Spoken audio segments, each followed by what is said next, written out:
And on the rumors of these looting, the Japanese killed about 6,000 Koreans. What? Yeah, this was huge. Oh, now, that's so frustrating. Now here's the thing. 안녕하세요. Hi guys, we're back with the professor today, and we just watched Yunji had me crying through the entire first episode of Mr. Sunshine. And so I had some questions, and today we're going to talk a little bit more about the relationship between Japan and Korea, because there's still a lot. Not a happy story. Yeah, there's still a lot in there that I haven't heard. And there's a recent article from Harvard that you're going to mention. Yes. So we're going to dive into that a little bit. Yep. Here we go.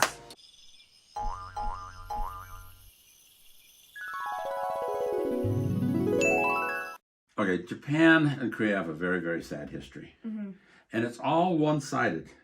That is to say, the bad stuff is all on the Japanese side. Japan invaded Korea in 1592, killed between 2 and 4 million people. Picture what's going on in Ukraine right now. One-sided, big country smashing a smaller country. Right.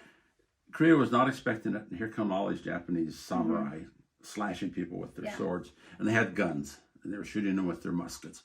So that's the first really, really bad thing. And then Japan took over Korea in 1910, but did so in a very subtle way. They defeated China in a war, fought on Korean soil, but against Japan, against China, where the Koreans were just watching.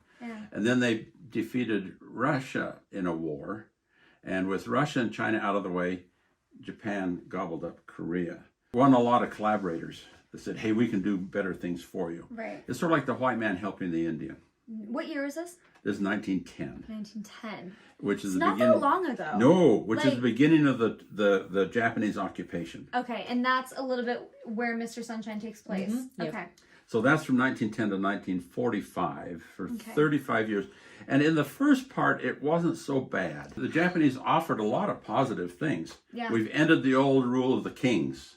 We're now having a democracy. Yeah. And we're having a modern economy, health standards. And a lot of Koreans went along with it. Right. There were a lot of collaborators, sorry to say so, but there were a lot of collaborators. Right. But things turned ugly as Japan got more and more greedy and marched into China and started World War II for China and Japan. Okay. You know, we Americans always think World War II was 1941, Right. Pearl Harbor. Yeah. But World War II was already going in Europe, and it was already going in China before this time. So finally the war ends, and then Korea paid a price for Japan at the end of the war in a strange way. And a lot of Koreans don't think about it this way. But Korea was divided after the war. Why? Germany was divided after the war because Germany was the perpetrator of the war, and they wanted to reconstruct Germany in a way that Germany wouldn't cause any more wars. But in the Pacific theater, rather than dividing Japan, the perpetrator, the UN and the Americans and the Russians decided to divide Korea. And during the Japanese period, there were a couple of other incidents. For example, in Japan, in the Tokyo area in 1923, there was an earthquake. The earthquake knocked a lot of houses down. Japan houses are made of wood. A lot of them got knocked down. A lot of them caught on fire. And in the chaos after this earthquake, the rumors went out that the Koreans were looting. And so the Japanese said, well, we'll show these Koreans. They went on a rampage against the Koreans. And on the rumors of these looting, the Japanese killed about 6,000 Koreans. What? Yeah, this was huge. And the aftermath of the 1919 Declaration of Independence and the Koreans that stood up to Japan, about 7,000 Koreans were killed then. So Japan, as a job description, is kill Koreans. Seriously? And remember how much you cried after watching Mr. Sunshine? Let's not talk about That's like 1/10 of what Japan did to Korea. Like, not even 1/10. Like, maybe, I mean, Japan did so much more horrible things to Koreans. So I don't want you to know too much about it because you're just going to cry all day. But that's how bad it was. But Koreans are very forgiving about it, though. And Koreans will do business with the Japanese, and they say that was then and this was now. But Japanese hold on to it. They try. But you said they don't really hold on to it the way it happened, right? They try to deny what happened. They try and pretend like it wasn't all their fault. They hold on to the hatred. After all of this, you talk to an average Japanese. For example, a friend of mine married a Japanese girl, and the girl's mother's Japanese. Yeah. She hates Koreans. Some Japanese people don't like Koreans? Yeah. Why? Because of all the bad things Japan did to Korea. They did to Korea? Yeah. That doesn't make any sense. In Japanese bookstores, there are very often a corner of anti-Korean books. What? Yeah. That's how much the Japanese are motivated to hate Koreans. Because they want to hide their past. They want to hide what they've done. They're like in denial of all the war crimes. Yeah. Now, the worst thing that's happened recently is this guy named Ramsier is a professor at Harvard Law School. Okay. He doesn't matter. The fact that it's Harvard Law School is the fact that people talk about. This Harvard Law School article, he came out with this article a year ago and said that the Korean and the Japanese women who were prostitutes for the Japanese army that were taken, right? Yeah, we talked about it. We talked about that, yeah. Were he said they were all on contract.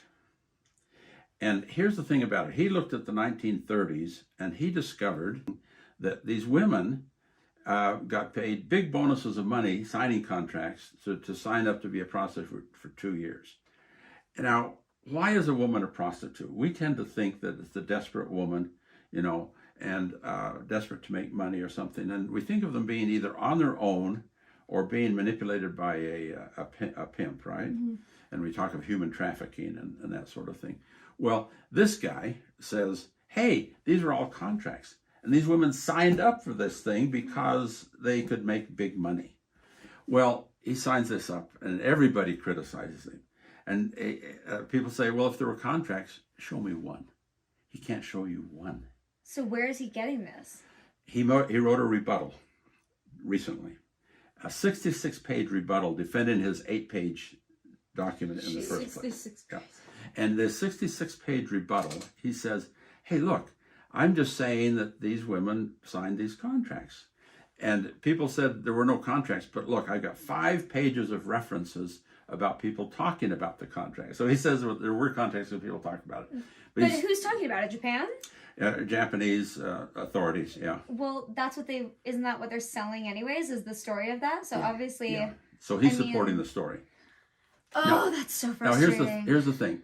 I can see where there's sort of a gee whiz aspect to this, where a scholar is studying along and he finds out, wow, these Japanese women would sign contracts to get big money. He said the Japanese women did it first. Oh, okay. And then the Korean women copied it when Korea became part of the Japanese Empire. Mm. Okay, here's the problem with his rebuttal. When people criticize what he said, they say, for example, what about the women that were captured as prisoners of war? There were Dutch women in Indonesia. There were women in Burma. There were women in China. There were women in the Philippines that were captured and put into these prostitution places for the soldiers. And you say to this guy, well, what about that? And he said, oh, I'm not writing about that. And most of these women, we assume, were illiterate at this point. And they're like 13, 15. Like, how do I know? Wait. But here's the problem. Why is he even writing this? Is Japan paying him? I'm that's so the question. confused. Yeah. That's the question. On the one hand, I want to give him the benefit of the doubt of saying, as a scholar, he discovered this contractual arrangement and thought, wow, legally, this is really an interesting thing. But on the other hand, this guy is the Mitsubishi Chair of Japanese Studies at Harvard Law School. Mitsubishi Chair. What a coincidence. Yeah. Mitsubishi was a war criminal. Yes. Mitsubishi built the Japanese fighter planes that the kamikazes flew into the American ships. Mitsubishi, about 5 years ago, issued a formal apology to American prisoners of war, 900 American prisoners of war that were forced to work in a Mitsubishi mine.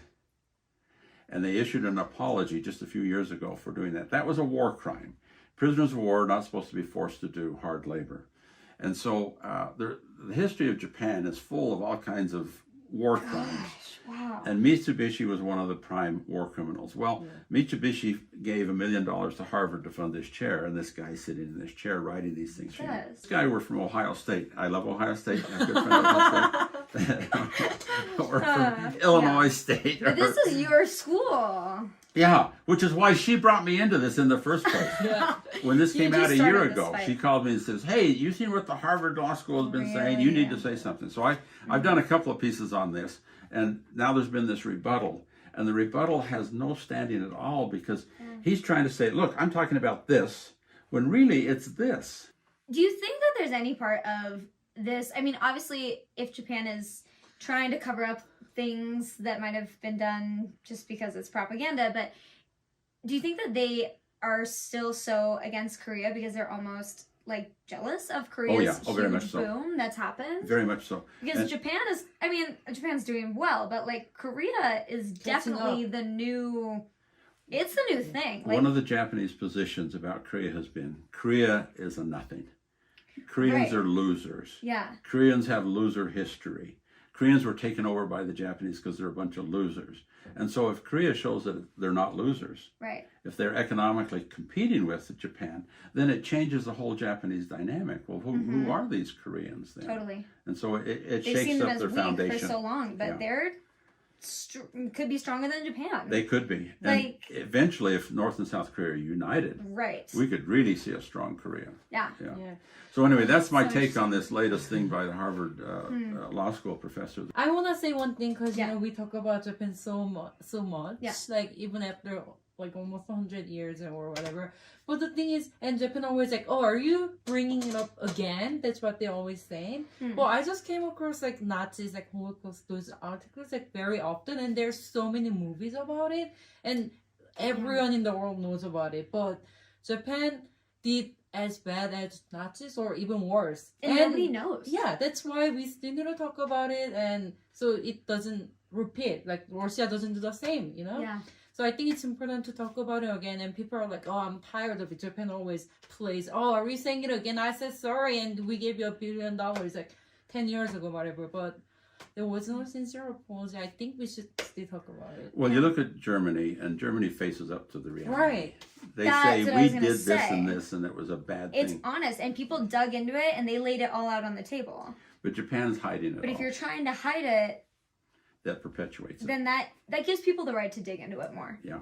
Yeah. That's what I think. So that's my take on the latest rebuttal from the Harvard Law School thing. I think it's 구독해주세요, you guys. Thank you so much, and feel free to leave comments. We love reading your guys' comments on your thoughts on this. Obviously, Yes. this is a little bit of a heavy subject, so you know we hope that nobody gets too upset. But yeah, we'll talk to you 감사합니다. next time. 교수님 채널 구독해 주시고 저희 채널도 구독해 주세요. 그래요. Bye.